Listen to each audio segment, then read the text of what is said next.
All right, we talked yesterday about how Vietnam was divided into South and North Vietnam, who was sort of running the show in both of those areas. And now we're going to talk about how the U.S. really starts to get involved in that region. So, we know we talked about the domino theory yesterday. There's your review slide on that. Basically, if Vietnam goes communist, then all the countries in Southeast Asia will, and America can't do that because we have a policy of containment. So let's talk about the United States and Vietnam in like the 1950s. So the United States is going to follow through with this domino theory policy, and they're going to start to offer support to the anti-communist politician who is in control in the South, okay? And his name is DM, and there's a picture of him there in the suit. So he's going to be backed by the United States, okay, with money, with support. And the hope is, according to the Geneva Conventions, that there's going to be an election and he's going to win this election. That obviously does not happen.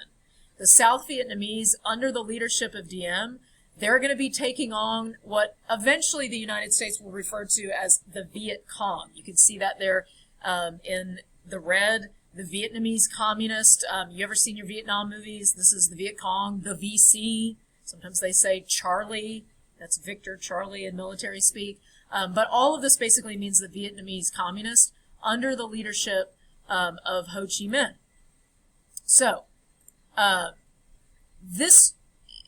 Diem had stayed in power, who knows what would have happened. But this is not what's going to happen. Famous photo. Disturbing, right? The Diem regime, this is under President Kennedy by the really a little bit the late 50s, but also Kennedy. What's going to happen is America, and by the way, most Americans at this point aren't really paying this much attention to that. However, this photo that you see here, this is a Buddhist monk in South Vietnam. The Buddhist monk was a minority group. And what we're going to find through some good reporting and journalism, and Americans are going to realize that Diem, the person that the Americans have supported in South Vietnam, we're going to start realizing that this guy, not a great guy. He has a regime there in South Vietnam. It's corrupt. It's oppressive. It obviously oppresses this Buddhist minority population. And you see your vocab word there, self-immolation. That basically means what it looks like, which is setting themselves on fire. This photo is really going to shock the nation. And Americans are going to say, wait. Why are we supporting this DM guy? Why are we supporting this regime? Okay, they look as bad as what we think the communist regime is. The United States is continuing with money, really what Kennedy will call military advisors on a small scale there in Vietnam. Well, there's a great story that's with this, but the shortened version is a little bit, you see there, you break it, you buy it. This kind of is a term that was used later, but the idea here is sort of like when you go into a store, you break something, you buy it. What's going to happen is the United States is going to, CIA, undercover operation, is they're going to see that Diem, because now we know he's corrupt, that Diem is going to be assassinated. And this is not going to be done directly with, like Americans aren't going to go and do this, but it will be done, a coup, as we see there a term in red, a CIA-backed coup that's going to overthrow Diem. And this means, now what does this mean? You have Ho Chi Minh in the north, streaming down south with his communist fighters that are trying to take over the whole country. And what you end up really having is you have this power vacuum in South Vietnam because now Diem is no longer in charge, okay? So now who's going to be in charge? America, okay? If America wants to save South Vietnam from communism, and there's really no leadership in South Vietnam that's doing this, well, then this is where we're going to step in and we're going to say, America's here to save the day.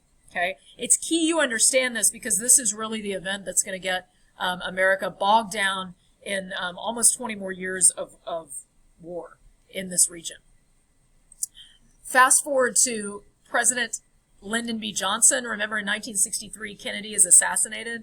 So Lyndon B. Johnson, who was Kennedy's vice president, he's going to become the guy that really has to deal with a whole bunch of this. Scanning this slide, again, we're doing real big picture stuff because we're in a global pandemic and we're not doing everything in full. Johnson is going to really start to escalate this war. In 1964, there's an incident, and this is up in this region here you see on the map, called the Gulf of Tonkin. The United States had some military presence there because we were basically trying to prevent this, the communists from totally overrunning the South. And there's going to be reports that an American ship in the Gulf of Tonkin was attacked and was fired on by the North Vietnamese. This event is key.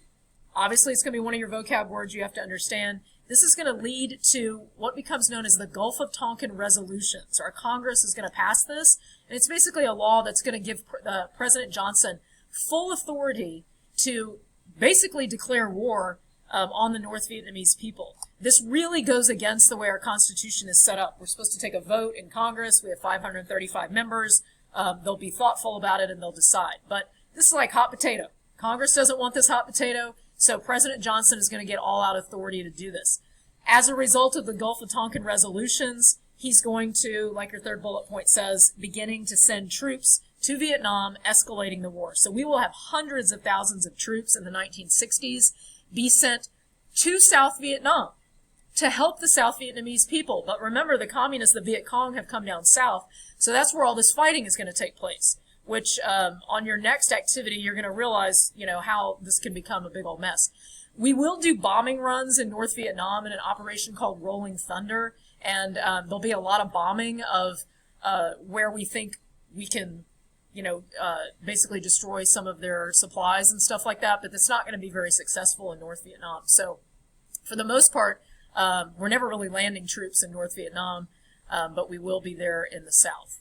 So, and there's your slide on Rolling Thunder. The conflict was escalated. Robert McNamara, who was our Secretary of Defense at the time, he's one of the main planners of the strategy, constantly telling Johnson, we need to send more troops there, okay? By the end of 1966, we have about 400,000 U.S. troops in Vietnam. So we're going to pause here, and you're going to watch some other videos that are going to teach you a little bit about some of the challenges of our soldiers fighting what we call in-country, which is in South Vietnam. Really fascinating if you're into things with battles and strategies. But spoiler alert, it's not going to go very well for us over the years, and eventually we're going to vacate. So check back in your digital diaries and see the other things that you need to accomplish. Bye.